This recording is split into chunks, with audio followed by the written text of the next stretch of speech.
que tu fala muito e que também eu acho que é extremamente importante e gostaria que tu compartilhasse com as pessoas que estão aqui, que tu fala com muita propriedade, que é a independência financeira das mulheres, Sim. né? Tu trabalha com questões também ligadas a investimentos, tanto no Brasil como no mundo. E como que é esse mercado, né? O que a Via Absoluta, a tua empresa oferece? E as diferenças, até tem muita diferença cultural no Brasil e no mundo. Hoje acho que tem algumas coisas que o Brasil ainda está engatinhando, mas é bom a gente começar a pensar nisso, porque no corre-corre, né? Exato. No dia a dia a gente às vezes não para pensar, principalmente as mulheres. Né? Às vezes também tem mulheres que precisam ter uma organização financeira melhor, né? Até para se sentir mais livre. Né? Às vezes a mulher também não trabalha, né? Tem o marido e pensa que não, organização financeira é só o marido que faz. Não, é muito importante, né? Para uma segurança dela e da família também. Bom, tu conseguiu resumir praticamente tudo, até mesmo quando as mulheres têm uma dependência financeira do marido e acham que elas não precisam se envolver com isso. E se vê muito isso, né? Muito e primeiro ponto que eu acredito que seja realmente muito importante é pensar, liberdade a gente só alcança com independência financeira. Se nós tivermos a dependência financeira de alguém, nós jamais seremos livres. E eu não falo de liberdade porque, nossa, nós precisamos sair por aí fazendo o que nós queremos. Não. A liberdade financeira, ela nos dá algo impagável, que é o valor da gente poder fazer o que a gente deseja, o momento que a gente deseja, enfim, e não tem a ver somente com o dinheiro físico em si. Então, eu acredito que não importa o formato da família, as decisões familiares, enfim, se a mulher decidiu trabalhar menos ou não trabalhar e tudo mais. Mas eu entendo que mesmo a mulher que tem uma dependência 100% do marido, ela pode sim fazer a sua organização financeira, ela pode participar mais, ela pode cobrar dele como isso está sendo feito, ela pode inclusive cobrar que tem um bom seguro de vida. Porque muitas vezes as mulheres acabam ficando ali, não, eu não me meto nisso, é o fulano. Mas, por que isso? O porquê das mulheres entregarem isso tudo na mão dos homens e acharem que elas não são capazes de tomar a frente, seja do dinheiro familiar, quando elas não trabalham e não contribuem diretamente, ou seja, quando elas trabalham e também contribuem, mesmo assim, muitas vezes deixam na mão do marido, da figura masculina, as decisões financeiras. Então, o que eu trabalho hoje é também conscientizar as mulheres de que elas podem fazer a sua organização sozinhas. Não importa se é um pouco ou se é muito, o importante é iniciar. É ter realmente essa consciência de que eu preciso ter uma organização.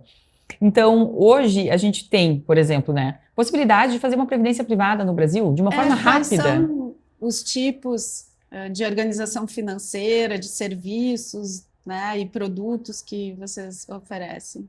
Quem quer começar a pensar nisso? A gente sempre trabalha de uma forma bem personalizada. Então, a Luana, vamos entender o cenário da Luana, vamos entender questões relacionadas à família, financeiras, o que ela pensa do futuro, como ela quer essa organização. Então, sempre é muito personalizado. Mas quando alguém deseja começar, ela pode começar com uma previdência privada a partir de R$250, por exemplo. Às vezes se pensa, não, para eu começar a investir, eu tenho que ter lá uma quantia enorme. Não. Que não é verdade. Não é verdade, eu sempre falo, todo mundo pode começar.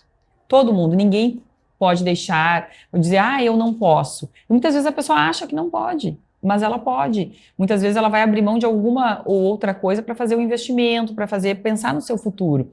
Então a gente trabalha com uma organização patrimonial e sucessória no Brasil e também uma organização patrimonial e sucessória no exterior. Então vai depender do perfil do cliente ou vai depender do que ele pretende ali para frente, mas estatisticamente se indica pelo menos 30% do nosso patrimônio lá fora. O que eu poderia dar de dica em relação a tudo isso? É que o primeiro dinheiro que precisa sair do nosso bolso, da nossa conta, é o dinheiro para guardar e não para gastar. Eu ouço com muita frequência, eu não posso. Não sobra dinheiro. Não sobra dinheiro. Essa frase, não sobra dinheiro, ela não existe. Tira ela da tua cabeça e pensa, a partir do mês que vem, o primeiro valor que vai sair da minha conta vai ser para guardar. Porque se a gente for esperar o momento certo, ele não vai acontecer. Então eu tenho uma regra, inclusive, que eu trabalho muito bem com os nossos clientes, nosso público é muito forte feminino, e eu uso isso na minha vida pessoal também, é já ter a programação dos valores que saem da conta em determinadas datas, para que ele vá para o destino dele, que é a Lanze lá do futuro, né? Não a Lanze de agora. E acho que a gente precisa pensar nisso. Saber que não importa se é um pouquinho ou se pode ser um pouco mais, mas sim começar. Isso é o mais importante. E eu costumo dizer que guardar dinheiro é como fazer academia. Quanto mais resultados a gente enxerga, quanto mais a gente olha ali, a gente quer fazer mais. A gente pensa, nossa, eu não acredito que eu tenho só isso guardado. Nossa, eu não acredito que eu perdi aquela oportunidade. Peraí, vou dar um jeito aqui. Então a gente tem essa vontade. A gente enxerga que aquele cofrinho vai aumentando e quanta coisa eu posso fazer com ele ali na frente. E é uma questão também de, né, tu começar a ir aprendendo. A gente acha que tem que começar já com uma quantia alta, pode começar pequeno, né? Vem um valor a mais, tu já aprende que tu pode investir, já tem aquele gostinho que sim, dá retorno. E é uma questão muito cultural, né, que a gente vê nas famílias que isso fica direto ligado ao homem. Então, quem é mulher, é importante começar a falar nisso. E em muitas famílias é um tabu falar de dinheiro, né? Não se fala em dinheiro, às vezes até por uma questão de vivência da família, que brigaram por causa de dinheiro, né? Os pais, os avós. E essa relação com o dinheiro não fica boa, não fica tranquila de ser falada. Então tem muita coisa que a gente ainda tem que quebrar aí de paradigma e de padrões e começar a olhar para essa organização financeira pensando no futuro.